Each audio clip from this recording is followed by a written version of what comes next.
हमारे जो घुटने के अंदर है ना, ये हड्डी है और हड्डी के ऊपर ही कार्टिलेज की कवरिंग है जो कि अच्छी होती है जब यंग होती है। जैसे जैसे एज बढ़ती रहती है, ये कार्टिलेज है ना घिस रहा है, देख रहे हैं हम घिस रहा है। ये मोटा कार्टिलेज होता है, ये यहाँ से घिस गया, थोड़ा देर बाद थोड़ा और घिस गया। ये क्यों घिस जाता है? क्योंकि उम्र के साथ साथ ये ऐसे घिसता है। अब ये आपका कार्टिलेज घिस गया है जिसकी वजह से हमें दर्द हो रहा है। अगर ये पूरा घिस जाए मैम, तब तो फिर रिप्लेसमेंट ही ऑप्शन। तो पूरा घिस जाए तो फिर हमें इसे रिप्लेस करना पड़ता है। अच्छा इम्प्लांट आते हैं आजकल, तो उससे क्या होता है कि बहुत लॉन्ग टर्म इम्प्लांट्स चलते हैं, पर ये 20 से 25 साल चलती है, दोबारा सर्जरी करनी पड़ती है। तो अगर किसी की एज 60 से कम है तो अगर नी रिप्लेसमेंट किया जाए तो दोबारा कराना पड़ेगा। सो अब हमारे पास क्या ऑप्शन है कि हम 10 साल बिना दर्द के आराम से ज़िंदगी निकालें, ताकि हमें पेन किलर खानी नहीं पड़े। पेन किलर खाएंगे तो किडनी ख़राब होगी। सो क्या ऐसा कोई तरीका है जिससे हम पेन भी कम कर लें और रिप्लेसमेंट भी ना आए, और रिप्लेसमेंट आए भी तो 10 साल बाद आए भी ना आए?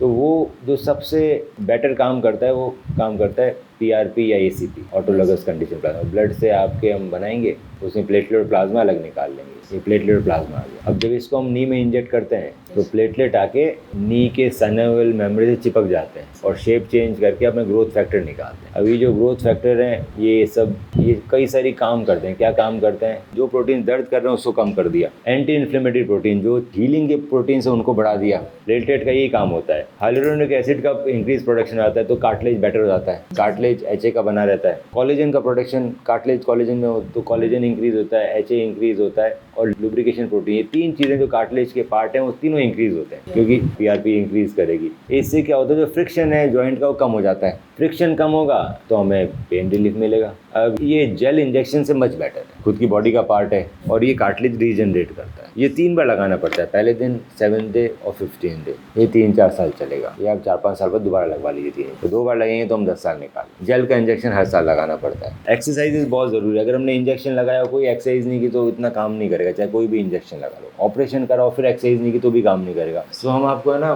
3 बार जब इंजेक्शन लगेंगे तब 3 बार सिखाएंगे ही। उसके बाद आपकी जिम्मेदारी है कि यार 15-20 दिन बाद एक बार कॉन्टेक्ट कीजिए और अपनी ऑनलाइन एक्सरसाइज इंक्रीज करा लीजिए। 2 से 3 बार इंक्रीज कराओगे, फिर वो जो मेंटेनेंस मिल जाएगा वो कंटिन्यू रखो लाइफ लॉन्ग, और वीक में एक ही दिन एक्सरसाइज करनी है बाद में, तो बहुत ही अच्छा पेन रिडक्शन मिल जाएगा। तो एक नेचुरल ट्रीटमेंट है। आपका हमेशा हर डॉक्टर एक्सरे कराएगा, हमारे नहीं कराएगा। आपकी एज के अंदर हमारे का इतना रिलेवेंस है। एक बार कार्टिलेज घिसने लग जाए तो उसके बाद मैंने इसका और लिगामेंट का क्या स्टेटस है इतना फर्क नहीं पड़ता। हमें तो रिप्लेसमेंट नहीं कराना और दर्द कम करना है, तो ये बेस्ट तरीका है। स्टेप 1, आप अपनी MRI रिपोर्ट मुझे व्हाट्सएप करें।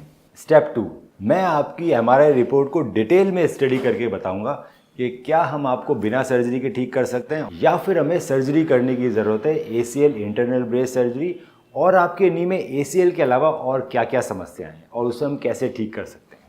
स्टेप 3, जब आप मुझसे मिलने आएंगे तो मैं आपके नी का डिटेल्ड फिजिकल एग्जामिनेशन करूंगा। आपकी फिल्म्स को डिटेल में देखा जाएगा और उसको देखते हुए आपसे ट्रीटमेंट ऑप्शंस डिस्कस किए जाएंगे। आपके जितने भी सवाल हैं उन सभी का मैं जवाब दूंगा।